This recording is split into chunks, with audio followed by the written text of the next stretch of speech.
पहलगाम हमले के बाद में देश में मोदी सरकार ने कई बड़े फैसले लिए हैं, जिनमें आपने देखा है कि कैसे पाकिस्तानी जो नागरिक थे उनको वापस भेजा गया, साथ ही बॉर्डर है उसको पूरी तरह से सीज कर दिया गया, सिंधु जो जल समझौता था उसको भी रद्द कर दिया गया, साथ ही जिस तरीके से भारत में जो बांध बने हुए हैं उनको भी रोक दिया गया है और पानी रोक दिया गया है पाकिस्तान का। इसी के साथ ही कल ही अब पूरे देश में 7 मई को मॉक ड्रिल कराई जाएगी। ये एक बड़ा फैसला मोदी सरकार की तरफ से दिया गया है, लेकिन इसके बाद में कहीं ना कहीं हलचल बढ़ गई है कि क्या देश में अब युद्ध के हालात बनने जा रहे हैं, क्या मोदी सरकार युद्ध जैसी तैयारी कर रही है। इसको लेकर हम हमारे जो संवाददाता है हमारे साथ मौजूद हैं राघव जी, उनसे बात करेंगे और उनसे जानेंगे कि उनकी क्या कुछ राय है इसको लेकर।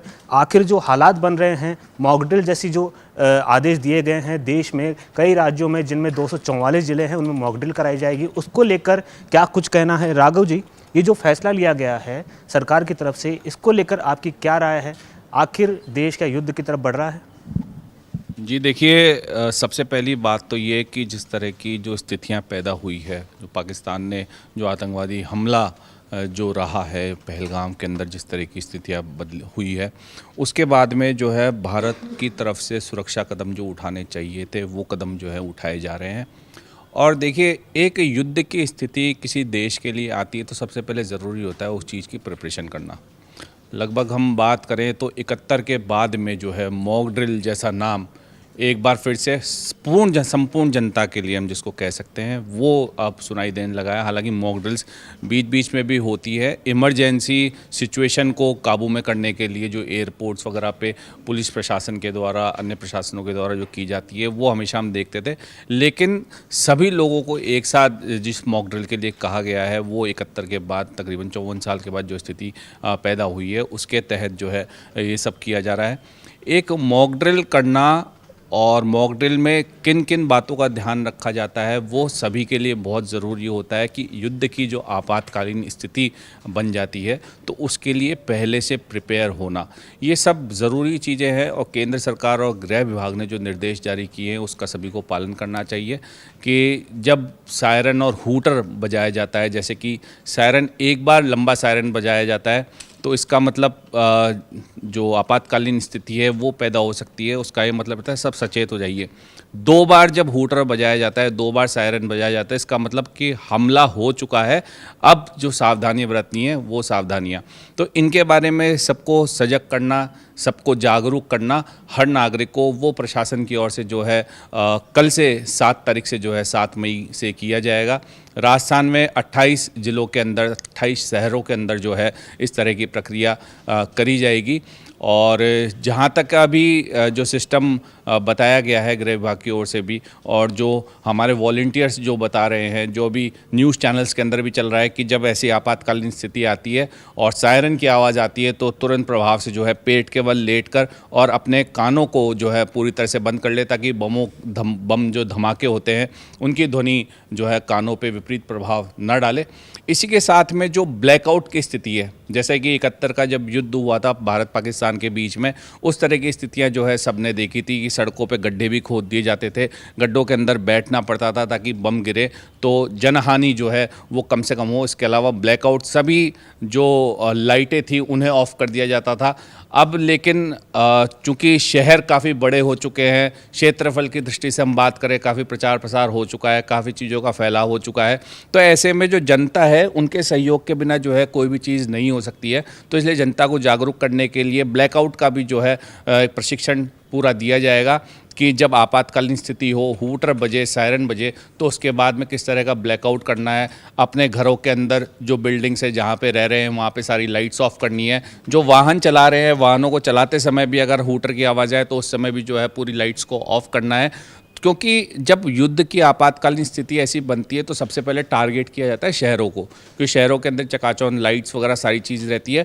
और जो दुश्मन देश है वो सबसे पहले हानि पहुंचाता है उन जगहों पर जो विकसित होती है, जहां से आपको मान लीजिए बिजली घर है, अब रावत भाटा जो है, कोटा इलाका जो है, न्यूक्लियर पावर प्लांट भी सारी चीज़ें वहाँ पे लगी हुई है, तो उन जगहों को सबसे ज़्यादा रखा गया है कि संवेदनशील है। जयपुर और अन्य शहर जो है वो सेकंड नंबर पे रखे गए हैं, कम संवेदनशील वाले, और फिर थर्ड लेयर अलग रखी गई है। तो कहने का मतलब ये केंद्र सरकार की ओर से जो पूरी स्थितियां देखते हुए कि युद्ध हो सके, अगर युद्ध होता है तो आपातकालीन स्थितियां बनती है, तो उससे निपटने के लिए नागरिकों को जो सबसे पहले प्रशिक्षण दिया जाना है, तो बहुत बेहतर चीज़ है और सभी को जो है इसके अंदर केंद्र सरकार का गृह विभाग का पूरा साथ देना चाहिए। आपने कहा संवेदनशील एरिया है जिनमें कुछ चिन्हित किए गए रावत भट्टा और जहां न्यूक्लियर पावर प्लांट है, और इसके अलावा कैमोफ्लाज जो अब हमने सुना है 1971 में कैमोफ्लाज किया गया था, यहाँ तक कि ताजमहल था उस पर भी ग्रीन पर्दा डाला गया था। राजस्थान में कई मिलिट्री स्टेशन है, कई ऐसी जगह पर है जहाँ पर कैमोफ्लाज किया जा सकता है। तो आपको क्या लगता है कि जिस तरीके की परिस्थितियाँ बन रही है उसको देखकर क्या भारत युद्ध की तरफ बढ़ रहा है, या परिस्थितियाँ अब ऐसा लग रहा है कि आगामी 4 से 5 दिन के भीतर कुछ ऐसा बड़ा देश में देखने को मिलेगा जो कहीं ना कहीं हमने एक्सेप्ट भी नहीं किया था? क्या आपको लगता है ऐसा हो सकता है? देखिए, निश्चित तौर पे जिस तरह की स्थितियां इस समय बन रही है, अब युद्ध होगा नहीं होगा ये तो देखिए, जो रक्षा व्यवस्था होती है देश की जो संभालते हैं, जैसे सेना हो गई, गृह विभाग हो गया, केंद्र सरकार हो गई, ये इनके ऊपर डिपेंड करता है, क्योंकि युद्ध की परिस्थिति को सीधे एडमिट करना एक बहुत बड़ी बात होती है, क्योंकि इसके अंदर जो अर्थव्यवस्था चल रही होती है वो भी डामाडोल होने की स्थिति बन जाती है। कितना ही सशक्त देश हो, लेकिन एक जो स्थिति आती है वो तो थोड़ी ख़राब हो ही जाती है। तो होना नहीं होना ये निर्णय जो है आगे के होते हैं, लेकिन जिस तरह से पहलगाम के अंदर आतंकी हमला किया गया उसका मुंह तोड़ जवाब देना जो है केंद्र सरकार है उसकी ड्यूटी बनती है, और देना भी चाहिए। देश के लोगों के अंदर भी आक्रोश भरा पड़ा है, और जिस तरह से प्रधानमंत्री नरेंद्र मोदी ने अपने भाषणों के अंदर जो बात कही है, उन्होंने साफ तौर से क्लियर कर दिया है अपने शब्दों के अंदर कि इस तरह की आतंकवाद विरोधी जो भी घटनाएं हुई, जो आतंकवादियों ने घटनाओं को अंजाम दिया, तो उसके लिए करना ही पड़ेगा और भारत करके रहेगा। तो निश्चित तौर पे देखा जा रहा है कि जो जो चीज़ें हो रही है, जो अभी घट रही है चीज़ें, उसके लिए भारत पूर्ण तरह से जो है प्रतिबद्ध है आतंकवाद को करारी मात देने के लिए। हम देख सकते हैं सिंधु जल समझौता जो है रद्द कर दिया केंद्र सरकार ने। इसके अलावा दूसरी नदियां जो है झेलम, उसका भी पानी रोक दिया गया। तो एक तरह से भारत जो है अब पाकिस्तान को, जो आतंकवाद लगातार फैला रहा है, जहाँ से आतंकवादी आते हैं, उसकी स्थिति, उसकी कमर तोड़ने में पूरी तरह से लग चुका है। तो निश्चित तौर पे एक वॉर की स्थिति बन चुकी है। वॉर अभी भी हो रही है, हम जिसको कह सकते हैं, जिस तरह के निर्णय लिए गए हैं वो भी एक वॉर के हिस्से हैं, अहम हिस्से हैं। बाकी जो बंदूकों से, हथियारों से जो लड़ाई लड़ी जाती है, उसके लिए भी समय आना बाकी है। तो प्रधानमंत्री जी, हमारे रक्षा मंत्री और हमारे रक्षा विभाग है, उन्होंने बिल्कुल सोच समझ के ही बिल्कुल सब कुछ प्लान किया होगा, और उसी के तहत जो है जो स्टेप्स उठाए जा रहे हैं उसे भी हम भारतवासी सभी फॉलो कर रहे हैं। और निश्चित तौर पे एक देखने वाली बात होगी कि भारत जो है अब पहले वाला भारत नहीं रहा है कि डर जाए, घबरा जाए। हालांकि भारत आज से पहले भी कभी नहीं घबराया और हर तरह की परिस्थिति का डटकर जो है भारत ने मुकाबला किया है। लेकिन ये आज का देश है, आज का भारत है, जो हमारे देश की तरफ आँख उठाएगा तो निश्चित तौर पे उसके साथ वही किया जाएगा जो एक आतंकवादी के साथ किया जाता है। जी, सबसे बड़ा सवाल तो ये उठता है कि जनभावना जो अब कह रही है वो कह रही है कि बदला लेना चाहिए, ये वाटर पानी रोकना या फिर बॉर्डर सील करना, ये अब जनभावना के अनुरूप काम नहीं दिख रहा है, क्योंकि लोग चाहते हैं कि जिस तरीके से उन्होंने हमारे 26 लोगों को मारा तो उसको जवाब उनको उसी तरीके से दिया जाना चाहिए। वहीं दूसरी तरफ विपक्ष भी कहीं ना कहीं दबाव बना रहा है। अब हो सकता है कि मोदी सरकार के लिए सबसे बड़ा जो सवाल उठता है विपक्ष को जवाब देना। माना जा रहा है कि सितंबर में पीएम मोदी का कार्यकाल माना जाता है 75 हो जाता है, तो उसके बाद में कहीं ना कहीं चेंज होना पड़ता है, बीजेपी के संविधान में लिखा हुआ है। तो यहाँ पर आने वाले समय में ये देखने को मिल सकता है कि अगर ये कार्रवाई नहीं हुई तो हो सकता है कि पीएम मोदी की जो सरकार है उस पर कहीं ना कहीं विपक्ष दबाव डालेगा। विपक्ष को भी बड़े मुद्दे मिल जाएंगे कि आखिर देश में जो माहौल बना है उसको, उसके अनुरूप, जनभावनाओं के अनुरूप मोदी सरकार ने कोई एक्शन नहीं लिया। तो उस पर आपका क्या कहना है? देखिए, अगर मेरी खुद की पर्सनल राय की आप बात जानना चाहते हैं तो मुझे तो कई बार जो विपक्ष हरकतें करता है, विपक्ष जिस तरह की दोगली राजनीति चलता है, उसके ऊपर कई बार हंसी आती है। कल भी हमने देखा कि उत्तर प्रदेश के अंदर जो कांग्रेस के मुखिया हैं जो बने बैठे हैं, उन्होंने राफेल विमान के नींबू मिर्ची लटका दी। इसके ऊपर कुछ कहने की बात नहीं होती, इस पर सिर्फ हंस के इस बात को टाला जा सकता है। क्योंकि जहाँ पे देश एक समय आतंकवाद के मुद्दे पे लड़ाई लड़ने की कोशिश कर रहा है, आतंकवाद जो नासूर बन चुका है जख्म, उसको खुरच के फेंकने की तैयारी कर रहा है, तो वहाँ पे विपक्ष को, सभी लोगों को एक साथ एक मंच पे आ जाना चाहिए। वो लोग बैठक के अंदर आए भी, लेकिन पीठ पीछे इस तरह की बातें करना गलत बातें हैं। आप बुद्धिजीवी हैं, आप बड़े हैं, आप राजनीतिज्ञ हैं, आप देश की प्रमुख पार्टी के लीडर हैं, तो आपका ये हिसाब होना चाहिए कि आप देश की सुरक्षा व्यवस्था को लेकर जो चीज़ें चल रही है उसके अंदर साथ दें, ना कि उसका मखौल उड़ाएं। तो कांग्रेस पार्टी की ओर से तो मखौल उड़ाने वाली जो बातें होती है, उस तरह की बातें की जाती है। मैं ये नहीं कह रहा पूरी कांग्रेस पार्टी कर रही है, कुछ चुनिंदा लोग जो है उस तरह की बातों को अंजाम दे रहे हैं। रही बात दूसरी की कि हमला करना ज़रूरी है, देखिए आज आप और हम मिलके बात करते हैं, किसी ने हम पे हमला कर दिया तो हमको भी हमला कर देना चाहिए। देखिए भारत देश एक विकासशील देश है, विकसित होने की ओर लगातार कदम बढ़ रहे हैं भारत के। अब हर किसी के मन में दुविधा तो होती है, गुस्सा भी होता है, सब चीज़ें भरी हुई होती है, लेकिन जो केंद्र चला रहा है, जो पूरे देश को चला रहे हैं, उन्हें बहुत चीज़ों को देखना पड़ता है।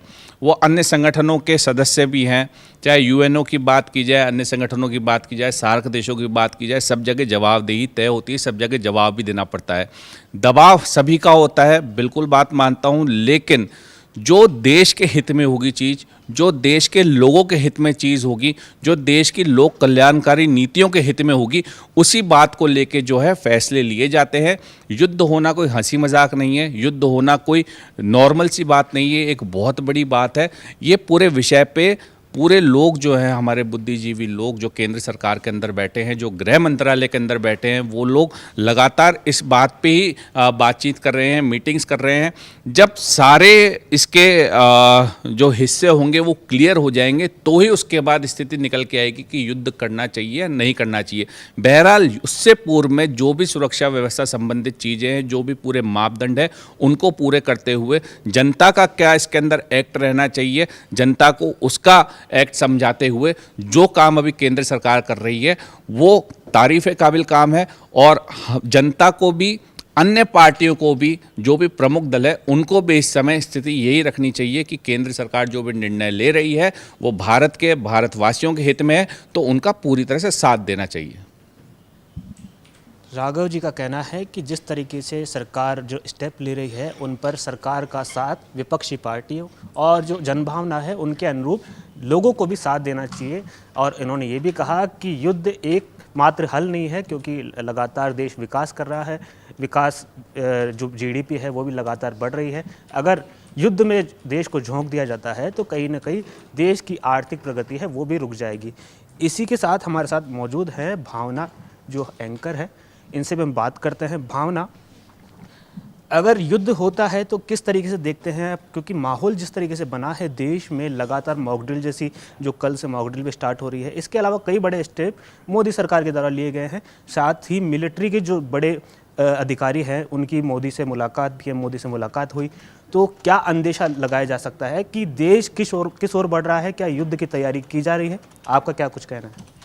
देखिए, सबसे पहली बात तो कि युद्ध होना या नहीं होना ये तो सच में सिर्फ मोदी सरकार ही जानती है, और जो वहाँ बैठे हैं कैबिनेट मंत्री और जो रक्षा मंत्री, यही लोग जानते हैं। लेकिन एक चीज़ है कि हाँ, अंदेशा लगाया जा सकता है, क्योंकि मॉक ड्रिल जो है वो इस तरीके से जो 244 जिलों के अंदर लगाई गई है, ये 1971 में लास्ट हुई थी जब वॉर हुआ था।